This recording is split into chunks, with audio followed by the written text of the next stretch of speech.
চিনি না বা কিভাবে টিকা দিম ওইটাও বুঝি না। আমার স্বামীর কোথায় নিয়ে দেবো, স্বামীর যেখানে গেলে টিকা দন যা বা যেখানে গেলে ভালো পরামর্শ পাওয়া যাও এখানে যাওয়া লাগবো। তখন শুনতাম যে আমার বাসার পাশে বা এমন জায়গায় যে টিকা দিতে আসছে গিয়া টিকা দিয়ে দিতাম, এমন হলে আমার সুবিধা হতো না। আমি তো মোবাইলের মাধ্যমে কেমনে রেজিস্ট্রেশন করে বা কেমনে কি তা করে এটা আমি বুঝতাম পারছি না, আমি জানিও না আমি কেমনে কি করুন। আমরা তো পাট মোবাইল নাই, আমরা তো বাটন ব্যবহার করি, আমরা তো এই মোবাইল নাই, এটার লেগে তো পারি না। বাংলাদেশে গত জানুয়ারি মাসে কোভিড-19 টিকা আসার পর মানুষের মনে টিকার কার্যকারিতা ও পার্শ্ব প্রতিক্রিয়া নিয়ে নানা সন্দেহ ছিল। তবে 7 ফেব্রুয়ারি দেশব্যাপী টিকা কর্মসূচি শুরুর দিন দেশের শীর্ষ রাজনীতিকরা টিকা দেয়ায় মানুষের মনে অনেকটাই আস্থা ফিরতে থাকে। পরের কয়েকদিন টিকা কেন্দ্রগুলোয় মানুষের উপচে পড়া ভিড় সেটারই ইঙ্গিত দেয়। গত 2 সপ্তাহে 18.5 লাখ মানুষ টিকা দিয়েছে বলে স্বাস্থ্য অধিদপ্তর সূত্রে জানা গেছে। কিন্তু কেন্দ্রগুলোয় যারা ভিড় করছেন তাদের একটি বড় অংশই শিক্ষিত মধ্যবিত্ত ও উচ্চবিত্ত শ্রেণীর। স্বল্প শিক্ষিত সুবিধাবঞ্চিত দরিদ্র শ্রেণীর কাউকেই তেমন দেখা যায়নি। শহর বা গ্রামের এই শ্রেণীর মানুষগুলোকে টিকা কর্মসূচির আওতায় আনতে বিভিন্ন বেসরকারি প্রতিষ্ঠান ও স্বেচ্ছাসেবকদের এগিয়ে আসতে হবে বলে জানিয়েছেন স্বাস্থ্য অধিদপ্তরের অতিরিক্ত মহাপরিচালক নাসিমা সুলতানা। সব মহলেই এই মেসেজটা গেছে যে রেজিস্ট্রেশন করতে হবে, রেজিস্ট্রেশন ছাড়া ভ্যাকসিন দেওয়া যাবে না। সেই ক্ষেত্রে অন্যরা সহায়তা করবে সেই পিছিয়ে পড়া জনগোষ্ঠীর মধ্যে। এখন স্বাস্থ্য বিভাগ সবার জন্য উন্মুক্ত, এখানে শ্রেণী পেশা বৃত্ত দিয়ে কোনো ডিসক্রিমিনেশন নাই।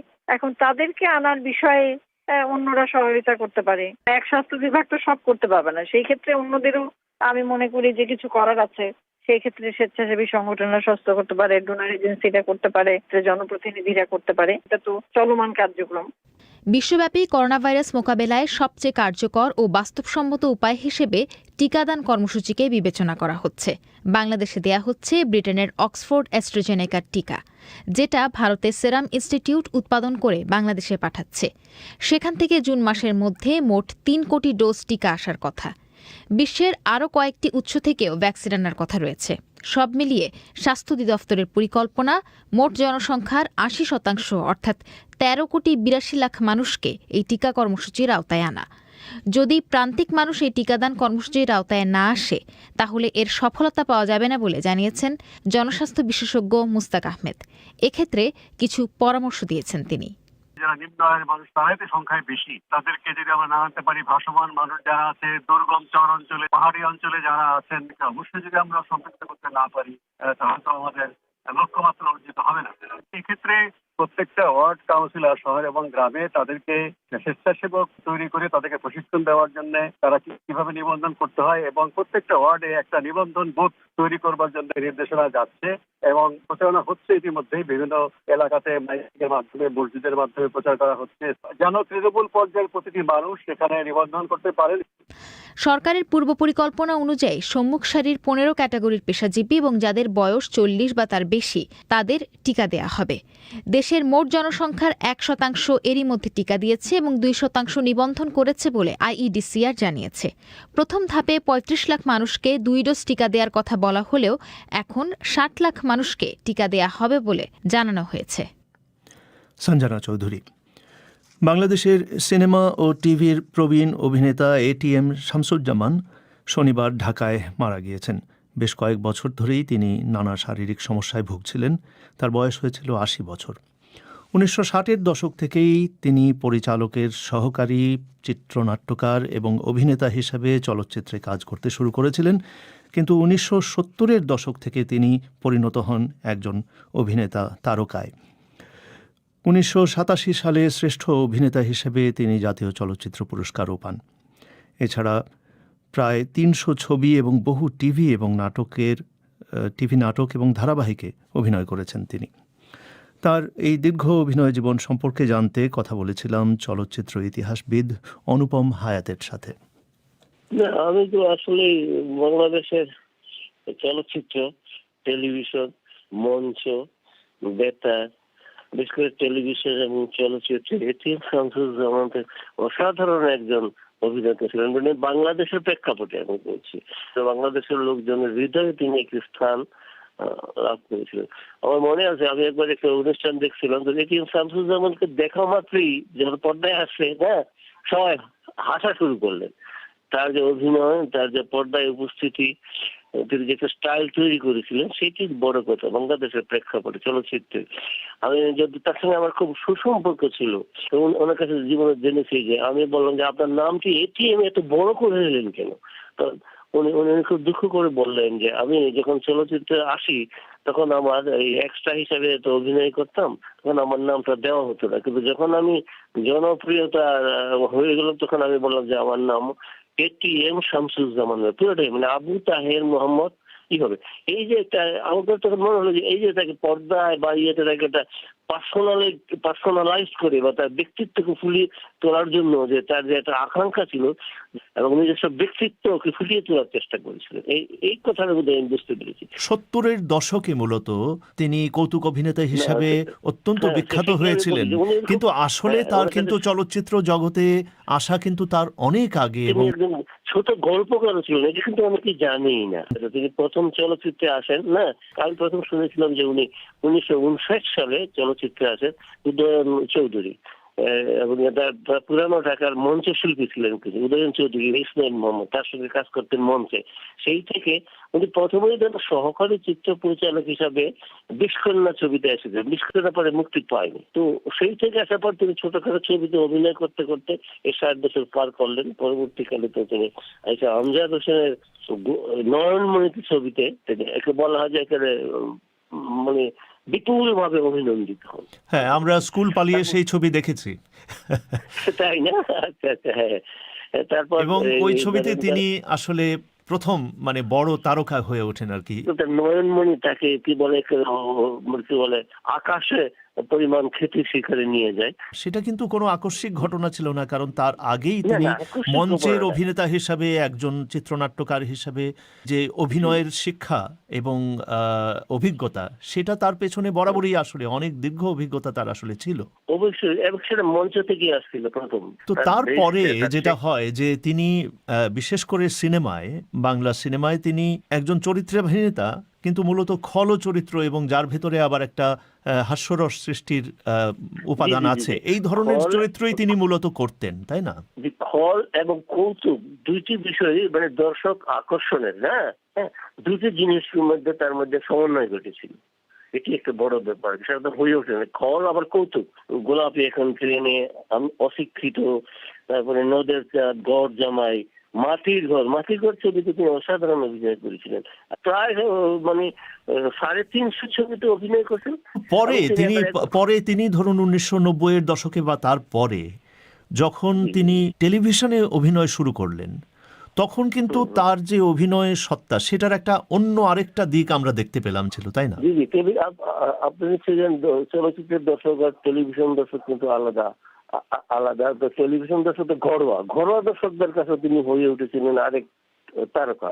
সাধারণত সব তারকাদের নাম তো আর, সব অভিনেতাদের নাম তো আর পোস্টারে দেওয়া হয় না, তাই না? তারা কিন্তু এটিএম শামসুজ্জামানের নাম দেওয়া, তিনি একজন তারকা হিসেবে তিনি প্রাণ থেকে সবকিছু অভিনয় করতে, যে কোনো চরিত্রই দেখতে, যদি সহ অভিনেতা হিসেবে ভালো রোল করতো, আবার কখনো নিষ্ঠুরতার প্রতীক হিসেবে, আবার কোমলতার প্রতীক হিসেবেও আছে, আবার কৌতুকের ক্ষেত্রেও তিনি তার নিজস্বতা বজায় রেখেই তিনি সেটা অভিনয় এবং সংলাপ প্রক্ষেপণ করতেন।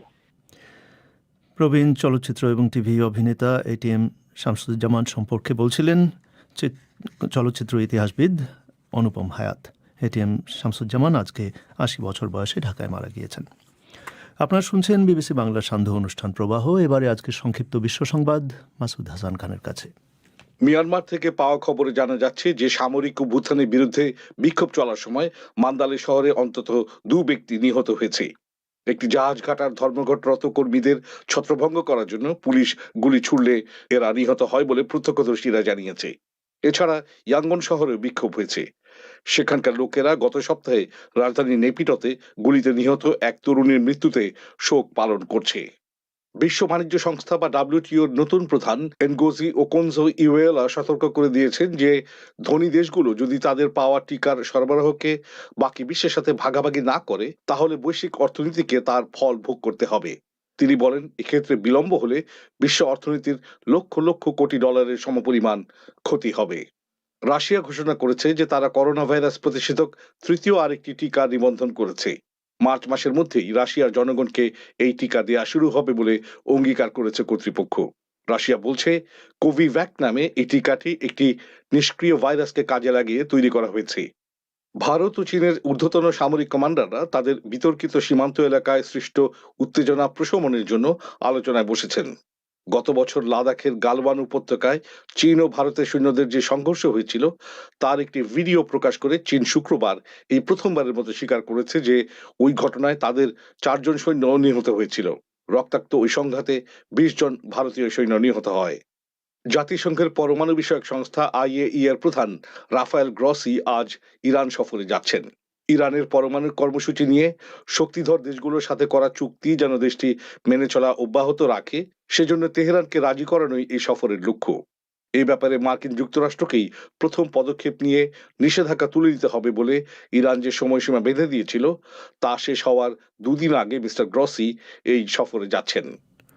মাসুদ হাসান খানের কাছে শুনছিলেন সংক্ষিপ্ত বিশ্ব সংবাদ। আপনারা শুনছেন বিবিসি বাংলা সান্ধ্য অনুষ্ঠান প্রবাহ। এবারে আজকে শনিবারের ফোন ইন পরিবেশিত হবে ঢাকা স্টুডিও থেকে। সেখানে অপেক্ষা করছেন আকবর হোসেন। আকবর। পুলক, ধন্যবাদ আপনাকে।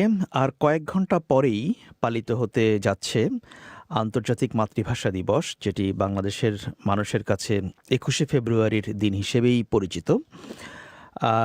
প্রতি বছরই যখন এই দিনটি আসে তখন বাংলা ভাষার চর্চা, বাংলা ভাষার প্রয়োজনীয়তা এগুলো নিয়ে নানা কথা হয়। এখন প্রশ্ন হচ্ছে যে যুগের সাথে তাল মিলিয়ে চলতে বাংলার পাশাপাশি অন্য কোনো ভাষা শেখাটা কতটা জরুরি, এ নিয়েই আজ আমাদের ফোন ইন। এ নিয়ে শ্রোতারা তাদের মতামত দেবেন। শুরুতেই আছেন তাসনিয়া আহমেদ, বরিশাল বিশ্ববিদ্যালয় থেকে। যুগের সাথে তাল মিলিয়ে চলার জন্য একটি নতুন ভাষা শেখা আমার দৃষ্টিতে খুবই গুরুত্বপূর্ণ। একটি নতুন ভাষা শুধু একটি ভাষা নয়, এটি হলো একটি চাবি হিসেবে কাজ করে, যেটা পৃথিবীতে আপনার নতুন একটি সম্ভাবনার দরজা খুলে দেয়। আমরা যত নতুন নতুন ভাষা শিখব ততটা আমরা নিজেদেরকে সামনের দিকে এগিয়ে নিয়ে যেতে পারবো, কারণ আমাদের মেধা তখন একটি নির্দিষ্ট সীমানার মধ্যে আবদ্ধ হয়ে থাকবে না, তখন এটি আরো বেশি সম্প্রসারিত হবে। আমাদের মেধা অন্যান্য দেশে প্রয়োগ করতে পারবো খুব সহজে। আপনার কাছে কি মনে হচ্ছে যে এই যে বাংলাদেশের যারা শিক্ষার্থী বা যারা পড়াশোনা করছেন ছাত্রছাত্রীরা, তারা নতুন বা অন্য বাংলার পাশাপাশি আরেকটি ভাষা শেখার প্রয়োজনীয়তা কতটা অনুভব করেন? এখনের প্রেক্ষাপটে আমরা নিজেদেরকে প্রতিনিয়তই অনেক বেশি দক্ষ হিসেবে গড়ে তুলতে চাই, কারণ আমাদের আশেপাশের দেশ সহ আমাদের দেশে খুবই একটি প্রতিযোগিতা সব ক্ষেত্রেই বিরাজ করছে। তো এই প্রতিযোগিতায় টিকে থাকার জন্য দক্ষতা বাড়ানোর কোনো বিকল্প নেই। তো আমার মতে এখন মানুষ আস্তে আস্তে সবাই বুঝতে পারছে যে একটি নতুন ভাষা শেখা কতটা গুরুত্বপূর্ণ এবং এটি তাদের কতটা সাহায্য করতে পারবে। আচ্ছা, ধন্যবাদ। তাদের জি বলুন, শেষ করুন আপনি। আচ্ছা, তারা যে ক্ষেত্রে কাজ করতে চায় সেই ক্ষেত্রটা এটা আরো বেশি সম্প্রসারিত হবে। শুধু দেশের মধ্যে তারা তাদের মেধাটাকে আটকিয়ে রাখবে না, তারা দেশের বাইরেও তাদের দক্ষতা অনুসারে বিভিন্ন জায়গায় কাজ করার সুযোগ পাবে, যখন তারা একটি নতুন দেশের নতুন ভাষা শিখতে পারবে। ধন্যবাদ আপনাকে তাসনিয়া আহমেদ। এবারে আলী হায়দার কথা বলবেন কুমিল্লা থেকে। আসসালামু আলাইকুম, শুনতে পাচ্ছেন? জি, শুনতে পাচ্ছি। ওয়ালাইকুম আসসালাম, বলুন। আমার মতামত হচ্ছে যে বাংলার পাশাপাশি আরেকটা ভাষা শেখা খুবই জরুরি, বিশেষ করে ইংরেজিটা আমাদের জন্য খুবই গুরুত্বপূর্ণ। কারণ আপনি দেখেন আমাদের ভবিষ্যতে বিদেশ যাওয়া বা বিভিন্ন দেশে পড়ালেখা করার জন্য ইংরেজিটা খুবই গুরুত্বপূর্ণ। তাই স্টুডেন্টদেরকে উচিত মাধ্যমিক লেভেল থাকার সময় ইংরেজি ভাষাটাকে ভালো করে শিখতে, এবং টিচারদেরকে উচিত এই ভাষাটাকে স্টুডেন্টদেরকে ভালো করে শিক্ষা দেওয়া, কারণ এই ভাষাটা আমাদের প্রত্যেকটাই জীবনের প্রত্যেকটা মুহূর্তে কাজে লাগে। আচ্ছা, ধন্যবাদ আপনাকে। বলুন মিস্টার হায়দার। তো আমাদের ভবিষ্যতে উচ্চ লেভেলে পড়ালেখা করার জন্য ইংরেজিটা খুবই গুরুত্বপূর্ণ। বিশেষ করে আমি মনে করি ইংরেজি ভাষাটাই সবচেয়ে শেখার জন্য, তাই তো ইন্টারন্যাশনাল ল্যাঙ্গুয়েজ ঘোষণা করা হয়েছে। আচ্ছা, ধন্যবাদ আপনাকে মিস্টার হায়দার আপনার মতামতের জন্য। এবারে সাদিয়া ক্রান্তি ঢাকা থেকে টেলিফোন লাইনে আছেন। আচ্ছা, হ্যালো, আমাকে শোনা যাচ্ছে? শুনতে পাচ্ছি, বলুন আপনি। আচ্ছা, হ্যাঁ, এটা হচ্ছে এখন সময়ের দাবি। আমরা বলা হয়ে থাকে যে কমিউনিকেশন ইজ পাওয়ার, এবং আমরা যদি বিশ্বায়ন শব্দটা নিয়ে আসি, আমরা বিশ্বায়নের যুগে বসবাস করছি, সেক্ষেত্রে যোগাযোগের ক্ষেত্রে কিন্তু বিশ্বায়ন ব্যাপারটা একেবারেই খুব বেশি নির্ভরশীল, এবং যোগাযোগের ক্ষেত্রে সব থেকে গুরুত্বপূর্ণ হচ্ছে ভাষা। এবং আমরা যদি এই বিশ্বায়নের যে সময়ের কথা বলি, আমাদের কিন্তু বাংলা ভাষার গণ্ডিতে আমরা এখন আর আবদ্ধ নেই। আমরা বিভিন্ন ধরনের অন্যান্য ভাষাও চর্চা করছি। আমরা যদি আন্তর্জাতিক ক্ষেত্রে আন্তর্জাতিক প্রতিযোগিতায় টিকে থাকার কথা বলি, আমরা যদি যুগের সাথে তাল মেলানোর কথা বলি, বিশ্বায়নের প্রতিযোগিতায় টিকে থাকার কথা বলি, এবং নিজেদেরকে উন্নত জাতি হিসাবে, রাষ্ট্র হিসাবে প্রতিষ্ঠিত করার কথা বলি, আমাদের আসল এবং নিজেদেরকে সমৃদ্ধ করার ক্ষেত্রে আমার মনে হয় না শুধুমাত্র একটা ভাষায় দক্ষ হলে এটা সম্ভব। আচ্ছা সাদিয়া ক্রান্তি, এখানে একটা বিষয় যে প্রতি বছর এই ফেব্রুয়ারি মাস আসলেই একটা আলোচনা বা তর্ক বিতর্ক জমে, সেটা হচ্ছে যে বলা হয় সর্বস্তরে বাংলা ভাষার ব্যবহার চালু করুন বা করা উচিত। এটাকে আপনি কিভাবে দেখেন? সর্বস্তরে বাংলা ভাষা চালু করা এবং কিংবা আরেকটা ভাষা শেখা, এই দুটোর মধ্যে কি কোনো বিরোধ আছে?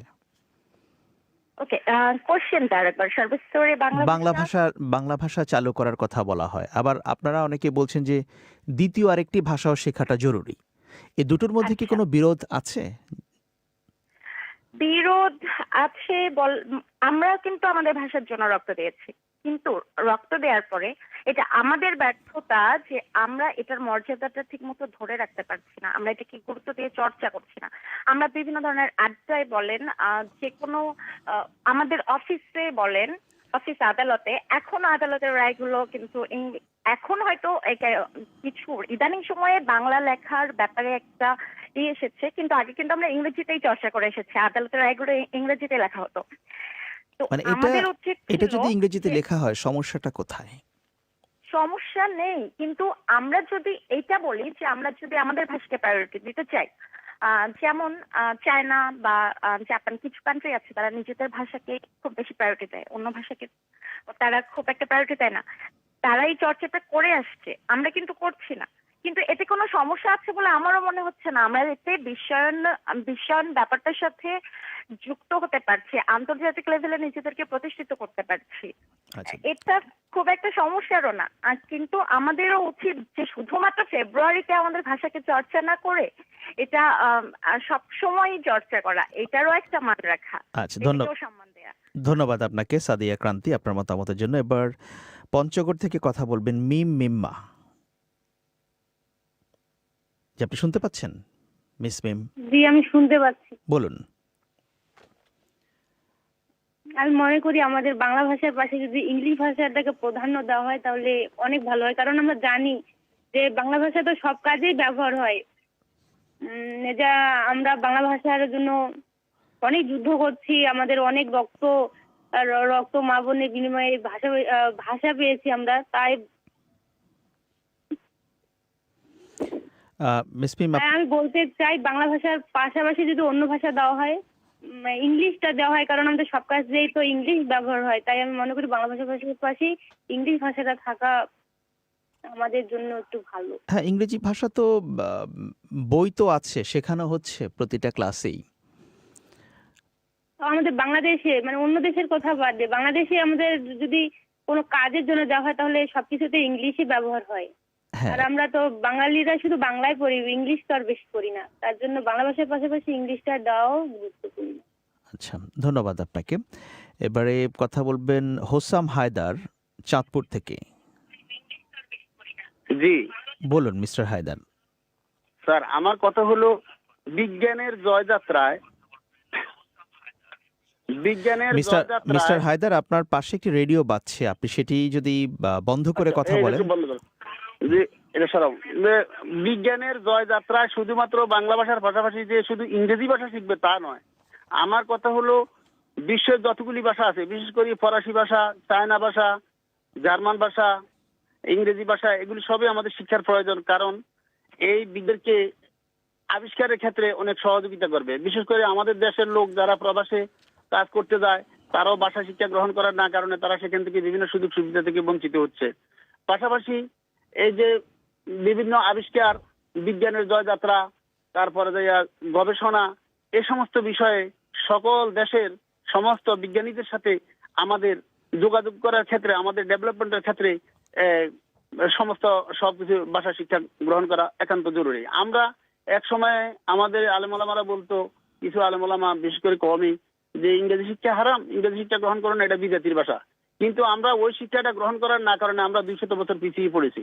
আজ যদি আমরা সেই ভাষাগুলি শিখতে পারতাম, তাহলে বিভিন্ন দেশের সাথে, আমাদের সংস্কৃতির সাথে, আমাদের চিকিৎসা বিজ্ঞানের সাথে, আমাদের আবিষ্কারের বিজ্ঞানের সাথে আমরা আরো উন্নতি লাভ করতে পারতাম।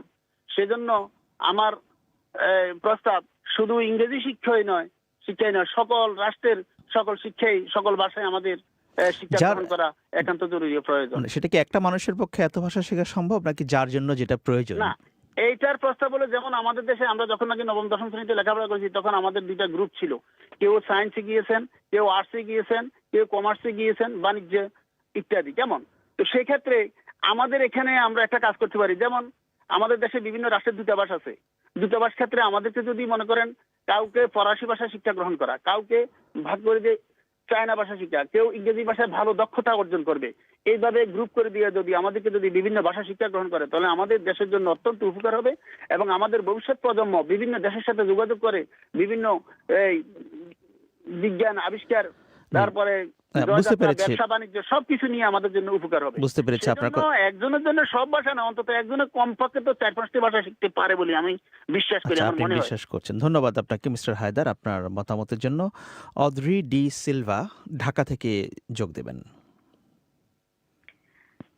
জি, আমার যেটা হচ্ছে মতামত, আমি বলতে চাচ্ছি যে আমি যে আমার চাকরি করছি সে অভিজ্ঞতা থেকেই বলছি। আমার এখানে অনেক স্টুডেন্ট আছে যারা বাইরে পড়তে যায়। তারা হচ্ছে আমাদের বাংলাদেশি স্টুডেন্টরা নর্মালি যেরকম হয় যে আমরা জন্মগতভাবেই একটু ইমোশনাল, দেন হচ্ছে আমরা একটু শাই ফিল করি পড়াশোনার ক্ষেত্রে, সবকিছুর ক্ষেত্রে, তো আমরা পিছিয়ে থাকি। তো দেখা যাচ্ছে নিজের ভাষায় কথা বললে আমরা খুব ইজিলি হচ্ছে কমিউনিকেশন করতে পারি একজনের সাথে আরেকজনের সাথে। কিন্তু যখন আমরা বাইরের ডিগ্রি নিতে যাচ্ছি কোনো জায়গায়, সেক্ষেত্রে আমাদেরকে প্রায়োরিটি দিতে হচ্ছে ইংলিশ ল্যাঙ্গুয়েজটা। তো সেক্ষেত্রে আমাদের এটাও কিন্তু ভিন্ন একটা দেশের ল্যাঙ্গুয়েজ, বাট সেটা আমাদের কিন্তু ওখানে যে নিজেদের অ্যাডজাস্ট করতে হচ্ছে, সেখানে যে আমাদের পড়াশোনা করার জন্য ওই ভাষাটা ব্যবহার করতে হচ্ছে। তো একই দেশের ওই দেশের যে ল্যাঙ্গুয়েজটা, ইংলিশ ল্যাঙ্গুয়েজটা, সেটা কিন্তু প্রত্যেকটা স্টুডেন্টই ব্যবহার করছে। মানে ইন্টারন্যাশনাল স্টুডেন্টের কথা বলছি আমি। সেখানে বাংলাদেশি আছে, ইন্ডিয়ান আছে, অস্ট্রেলিয়ান আছে, তারপর হচ্ছে আপনার শ্রীলঙ্কান আছে, পর্তুগিজ আছে, সব ধরনের দেশেরই লোক আছে। এখন বাংলাদেশিরা পিছিয়ে থাকছে কেন? সবার চাইতে চাকরি ক্ষেত্রে বা পড়াশোনার ক্ষেত্রে, ডিগ্রির ক্ষেত্রে, শুধুমাত্র কিন্তু নিজেদের মধ্যে কমিউনিকেশন স্কিলটা ডেভেলপমেন্ট নেই বলে। তো আমার কাছে যেটা মনে হয় যে একটা মানুষ তার প্রয়োজনের ক্ষেত্রে কোনো ভাষা, অন্য ভাষা সে শিখতেই পারে তার নিজের ডেভেলপমেন্টের জন্য। সে যদি অন্য দেশে চাকরি বাবদে যেতে চাচ্ছে, কিন্তু মিস সিলভা, সেটা তো মানুষ, এখানে তো ইংরেজি পড়ানো হচ্ছে, ইংরেজি বেশ গুরুত্ব দিয়েই পড়ানো হয়, প্রতিটি ক্লাসে বই আছে, পরীক্ষা হয়, তো সমস্যাটা কোথায়? কিন্তু আমরা যেটা হচ্ছে, আমরা নেটিভ স্পিকার হচ্ছে বাংলায়। তো আমরা হচ্ছে যখন বাংলায় কথা বলছি, আমরা কিন্তু এটাতে কমফোর্টেবল ফিল করছি। তো আমরা যখন ইংলিশে কথা বলবো, তখন কিন্তু আমরা এটাতে হচ্ছে ইউজ টু হতে থাকবো যত আমরা কথা বলবো। কিন্তু আমরা গতানুগতিক বইয়ের উপর ডিপেন্ডেবল হয়ে গেছি। আমরা ইংলিশটাকে শুধুমাত্র একটা পুঁথিগত বিদ্যা হিসেবে নিচ্ছি। আচ্ছা, ধন্যবাদ আপনাকে। এটা যে আমাদের ফিউচার আছে সেটা আমরা বুঝিনি আর কি। ধন্যবাদ আপনাকে অদ্রি ডি সিলভা আপনার মতামতের জন্য। আমাদের হাতে সময়ও শেষ হয়ে গেছে, সেই জন্য এখানেই থামতে হচ্ছে। এখন শ্রোতাদের ফিরিয়ে নিচ্ছি লন্ডনে পুলক গুপ্তের কাছে। ধন্যবাদ আকবর। শুনছিলেন ঢাকা স্টুডিও থেকে ফোন ইন। অনুষ্ঠান শেষ করবার আগে প্রধান খবর আরেকবার। রাশিয়ার বিরোধী দলীয় নেতা আলেক্সেই নাভালনিকে জেলে পাঠানোর সিদ্ধান্ত বহাল রেখেছে সে দেশের আদালত। আর মিয়ানমার থেকে পাওয়া খবরে জানা যাচ্ছে যে মান্দালয় শহরে সামরিক অভ্যুত্থান বিরোধী বিক্ষোভে পুলিশ গুলি করেছে, 2 জন তাতে নিহত হয়েছেন। শেষ করছি আজকের প্রবাহ। আমাদের পরবর্তী অধিবেশন পরিক্রমা প্রচারিত হবে বাংলাদেশের সময় রাত 10:30, ভারতের সময় 10টায়। শুনবেন আশা করি। লন্ডন থেকে আমি পুলক গুপ্ত আপাতত এখানেই বিদায় নিচ্ছি। ভালো থাকবেন।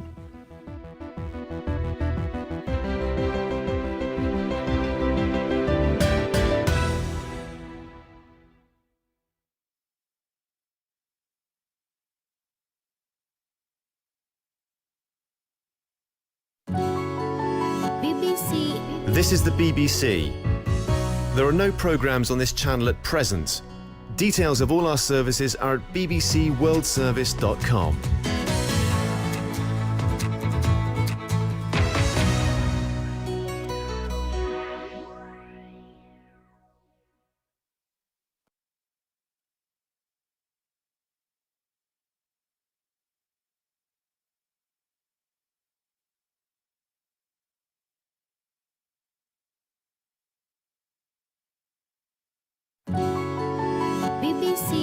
This is the BBC.